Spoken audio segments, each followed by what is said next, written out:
These fields in Donbass used to be controlled by Ukraine. They were taken by Russia around March last year. I've been told about a gruesome discovery.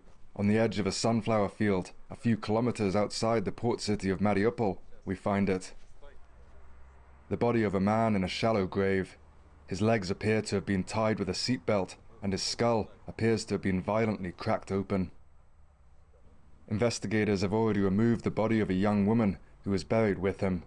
Their remains are in an advanced state of decomposition, more skull and bones than flesh.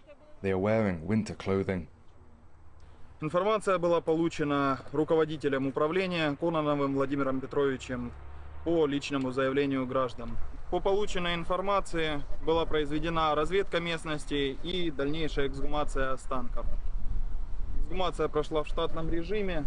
Обнаруженные останки будут переданы в судебно-медицинскую экспертизу для дальнейшего исследования, понимания причин смерти и возможного установления личности и их идентификации. Locals had tipped off the authorities as to people being buried here. Husband and wife, father and daughter, as yet is unclear. Clothes are strewn next to the site. Now, we don't know the exact details of how this man and woman died. We may never know.